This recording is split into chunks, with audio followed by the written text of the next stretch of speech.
आज हम जानेंगे मात्रक के बारे में। मात्रक है क्या? तो मात्रक है दरअसल कोई भौतिक राशि है और उस भौतिक राशि को मापना। तो मापने के लिए किसी न किसी मात्रक की आवश्यकता तो होगी ही, ठीक है। तो उन आवश्यकताओं की पूर्ति के लिए उस भौतिक राशि को मापने के लिए ही मात्रक बनाए गए।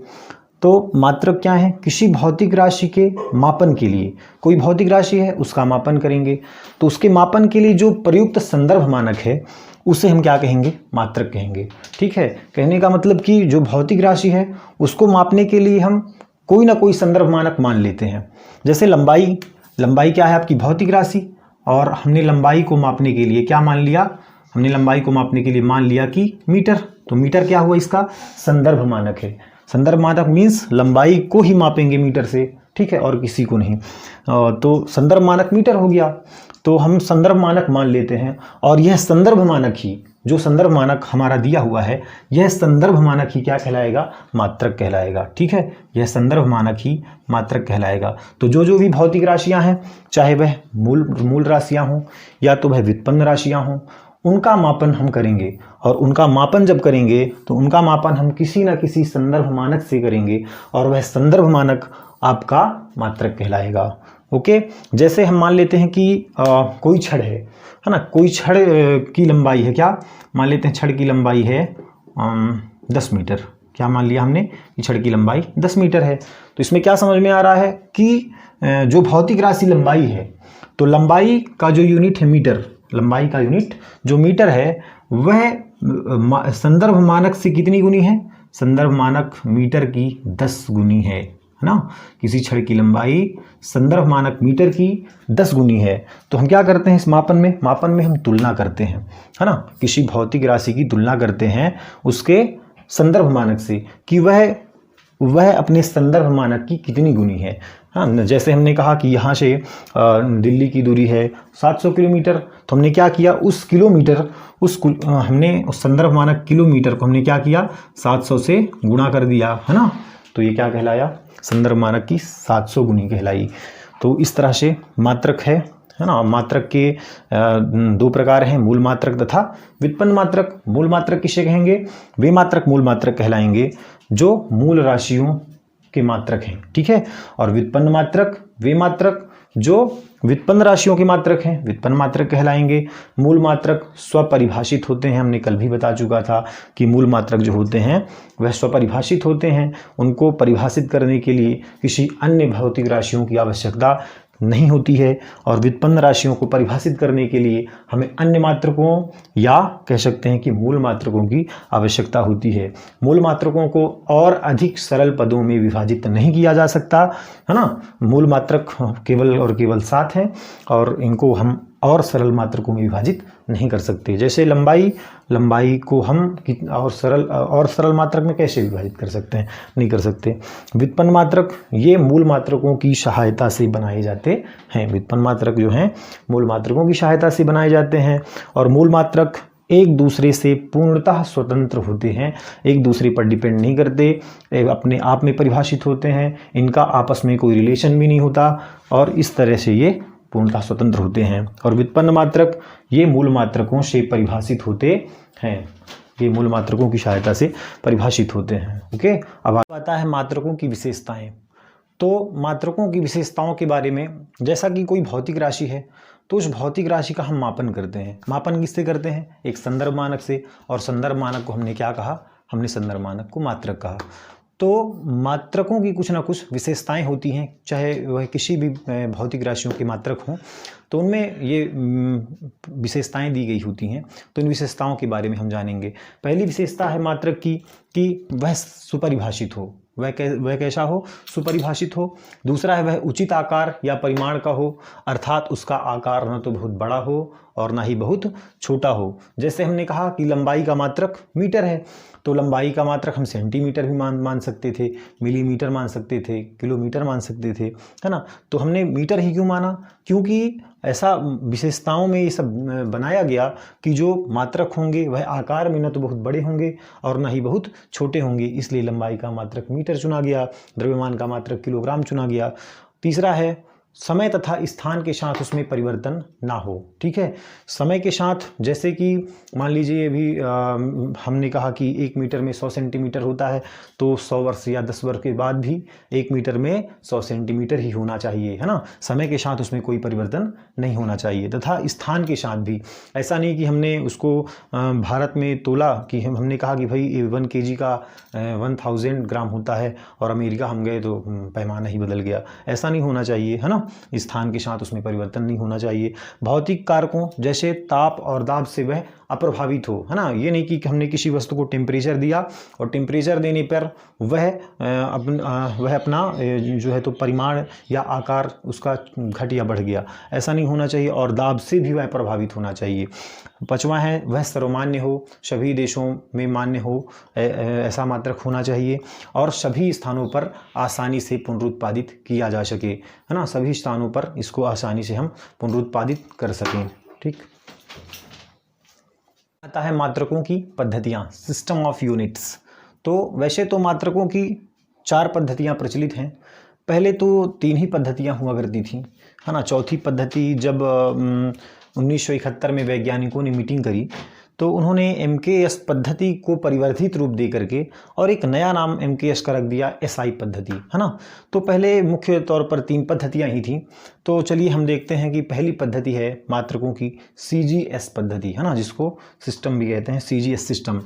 तो C फॉर होता है, C for centimetre, G for gram, S for second, है ना। तो इस पद्धति का पूरा नाम पड़ा सेंटीमीटर ग्राम सेकेंड। सेंटीमीटर किसका मात्रक है? सेंटीमीटर आपकी लंबाई का मात्रक है, ग्राम आपके द्रव्यमान का मात्रक है, तथा सेकंड समय का मात्रक है ना।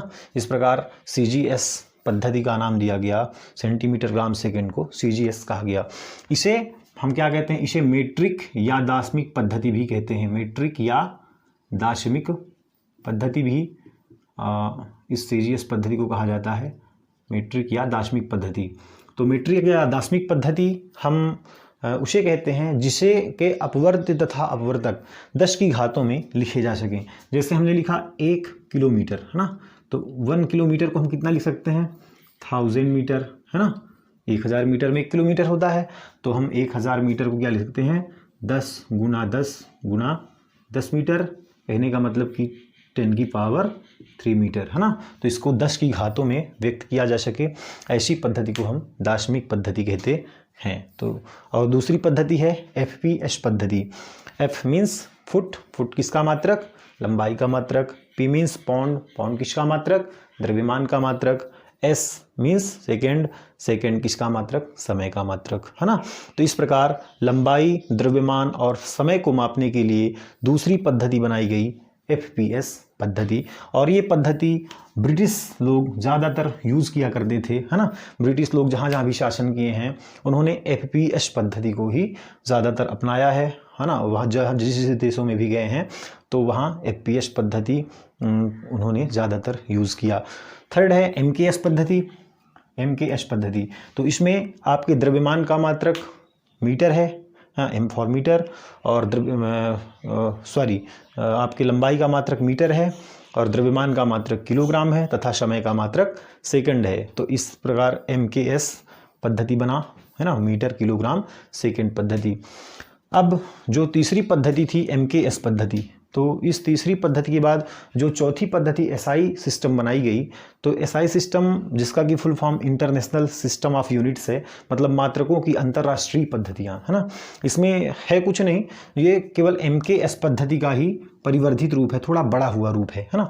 इसमें जो 3 मात्रक हैं, जो कि लंबाई, किलोग्राम, सेकेंड, 3 मात्रक तो SI पद्धति में है ही। इसके अलावा 4 और मूल मात्रक हैं तथा 2 पूरक मूल मात्रक इसमें और जोड़ दिए गए। तो इस प्रकार से SI सिस्टम बन गया, है ना। तो इस प्रकार से SI सिस्टम में कुल मिलाकर के 7 मूल मात्रक तथा 2 पूरक मूल मात्रक हैं। आइए हम जानते हैं SI मात्रकों के मूल मात्रक तथा व्युत्पन्न मात्रक के बारे में। SI में 7 मूल मात्रक और 2 पूरक मूल मात्रक दिए गए। तो जैसा कि हमने देखा कि जो तीन मात्रक हैं, जो 3 मूल राशियां हैं तथा इसके 3 जो मात्रक हैं, तो ये 3 मात्रक तो MKS पद्धति से ही लिए गए, है ना। इसके अलावा 4 और मूल मात्रक जोड़े गए। 4 मूल मात्रकों के बाद दो पूरक मूल मात्रक जोड़े गए, तो इस प्रकार से इसका नाम परिवर्तित करके बदल करके एसआई पद्धति रख दी गई, है ना। तो इसमें हम देखते हैं कि 7 मूल राशियां हैं और इनके मात्रक दिए गए हैं, इनके संकेत भी दिए गए हैं। तो लंबाई का मात्रक आपका है मीटर, संकेत है स्मॉल m।